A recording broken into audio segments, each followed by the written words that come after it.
Mi nombre es Leslie Yamilet Ramírez Díaz del Grupo 305 y para este producto integrador de la Unidad 3 de Formación Ciudadana hablaré sobre el tema de democracia, definición y evolución. Y este es mi cartel. Elecciones presidenciales en México 2018. Hablando de la democracia mexicana, en la sucesión presidencial del 2018, las elecciones cumplieron la función de promover una sucesión del poder de manera pacífica y ordenada para la estabilidad política y la paz social de nuestro país. De acuerdo con el Instituto Nacional Electoral, por el número de cargos que se renovaron en el ámbito federal y local, las elecciones del 2018 fueron las más grandes en la historia de México, al haber 18.311 cargos elegidos, entre ellos el de la presidencia de la República, destacado por el triunfo histórico del candidato Andrés Manuel López Obrador del Movimiento de Regeneración Nacional Morena, el cual logró ganar en 31 de las 32 entidades de la República, perdiendo solo en Guanajuato, y que hasta ahora sigue siendo el mayor representante de nuestra nación. Y sobre la consulta ciudadana en México, juicio a expresidentes, se llevó a cabo el 1 de agosto de 2021 y fue organizada por el Instituto Nacional Electoral en busca de consultar democráticamente a los ciudadanos sobre su aprobación o rechazo a que con apego al marco legal sean llevadas acciones para el esclarecimiento de decisiones políticas tomadas en los años pasados, haciendo la pregunta a la ciudadanía de ¿estás de acuerdo o no a que se lleven a cabo las acciones pertinentes con apego al marco constitucional y legal para emprender un proceso de esclarecimiento de las decisiones políticas tomadas en los años pasados por los actores políticos, encaminando a garantizar justicia y los derechos de las posibles víctimas? Hola, buenas tardes. Mi nombre es Ivana Elizabeth Flores Arenas, soy del Grupo 305 y me tocó el tema Origen y Desarrollo de la Sociedad Civil. Las organizaciones de la sociedad civil desempeñan un papel fundamental en el desarrollo de la cohesión social y la democracia, así como el fortalecimiento de la ciudadanía y la participación social. La sociedad civil, independientemente y organizada en México, surge a raíz del terremoto del 19 de septiembre de 1985. Después de 32 años, hemos sido testigos y partícipes de acciones solidarias de una magnitud solo comparable con el tamaño de la tragedia del otro 19 de septiembre. Muchos mexicanos, en su mayoría jóvenes, se organizaron de una manera asombrosa, protagonizando esfuerzos de rescate y ayuda que surgieron de forma inmediata, espontánea y orgánica. Esta vez, gracias a la existencia de las redes sociales, se generaron redes de voluntarios y blandistas, solicitudes de ayuda, sin número de centros de acopio y plataformas virtuales para conectar esfuerzos ciudadanos para ayudar con esta terrible tragedia. Retos y obstáculos para la expansión de las organizaciones de la sociedad civil. 1. Escasez de financiamiento y 2. Sobreregulación entorpecedora. El voluntariado en México es el centro de un prejuicio injusto que en muchos contextos lo hace parecer como una actividad caritativa, exclusiva de un prejuicio injusto que en muchos contextos lo hace parecer como una actividad caritativa, exclusiva. Mi nombre es Montserrat Molina Coronado, vengo de 305 a presentar el integrador de la Unidad 3 con el tema Educar para la Democracia. En México hubo un gran avance principalmente debido a la creación del Instituto Federal Electoral, que fue cambiado por Peña Nieto al Instituto Nacional Electoral. Antes se limitaba a los mexicanos a enseñarnos solamente cómo México había sido conquistado por España, que esto hacía que los estudiantes tuvieran una actitud pasiva, que se reflejó en su futuro.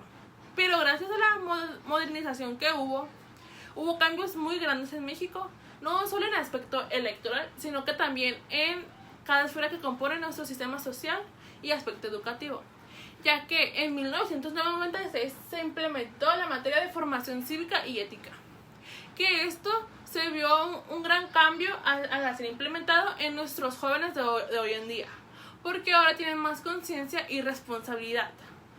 Y un gran ejemplo que podemos utilizar fueron las elecciones de 2018, donde pudimos ver un gran cambio en las votaciones, ya que ganó AMLO con su partido Morena, que esto casi nunca era visto, ya que siempre ganaban el PRI o el PAN. Además, que es importante saber que sin educación no se puede ser ciudadano, porque el ciudadano se debe forjar consciente de sus derechos y de sus deberes, que sepa que tiene un lugar importante en esta sociedad democrática. Porque educar para la democracia es lograr que cada ciudadano tome conciencia de que es el sujeto de la historia y también de su propia historia. Que esto casi no se vio en las elecciones del 1 de agosto. Que hizo AMLO para enjuiciar a los expresidentes, para que tuvieran un cambio y ser expuestos. Pero casi la gente no votó, entonces no hubo exjuicios a los presidentes. Y por último, 3 dimensiones básicas de una participación socialmente activa. Número 1, el ser parte, que es la búsqueda referida a la identidad, a la pertenencia de los sujetos. Número 2, el tener parte, referida a la conciencia de los propios deberes y derechos, de las pérdidas y de las ganancias que están en juego, de lo que se tiene o no. Y 3, el tomar parte. El tomar parte es referida al logro de la realización de las acciones concretas. Soy Jimena Rodríguez Avizón de 305 y hablaré sobre las instituciones en el fortalecimiento de una cultura democrática y partidos políticos. En nuestro país, hablar de democracia es hablar de un tema inconcluso. Sin embargo, la democratización del sistema político mexicano nos compete a todos, no únicamente a los partidos políticos, por lo que se requiere la participación también de los ciudadanos.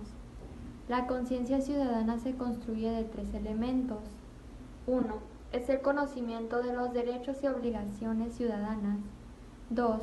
La identificación del Estado como responsable de su reconocimiento y traducción en leyes y políticas que aseguren su realización social. 3. El conocimiento de las formas legítimas, plantear demandas. Las formas participativas de la democracia en contextos de desigualdad presentan rasgos distintivos de analizar. Para que un Estado sea considerado como democrático, deben coexistir en él cuando menos las siguientes 7 condiciones. 1.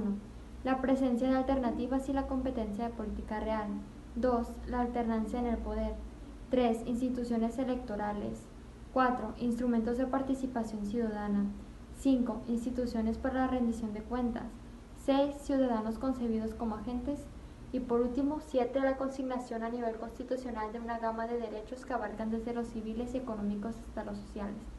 Algunas de las instituciones que podemos encontrar son como el INE, el INEGI, la COFESE, Banco de México y Nacional de los Derechos Humanos. Los partidos políticos en México se dividen según el interés político tradicional, formando 3 grupos: derecha, centro e izquierda, existiendo en cada uno de estos apartados uno de los 3 grandes partidos, aunque algunos han fluctuado entre la derecha y el centro según la etapa histórica de la que estemos hablando. Para finalizar con el video, el tema principal fue la democracia y aprendimos cuál es su significado, que es sistema político que defiende la soberanía del pueblo y el derecho del pueblo a elegir y controlar sus gobernantes. También vimos cómo se origina, que fue en las primeras elecciones democráticas del 15 de julio de 1977. Gracias a toda esta información me di cuenta de lo que es realmente la democracia y para qué sirve. Por ejemplo, es una forma de organización del Estado, la cual las decisiones colectivas son adaptadas por el pueblo mediante mecanismos de participación directa o indirecta que confirmen su legibilidad a sus representantes. Uno de sus ejemplos más claros son las votaciones políticas, pero también se puede dar en el ámbito escolar, como por ejemplo elegir el jefe de grupo o representante de un equipo, entre otras cosas.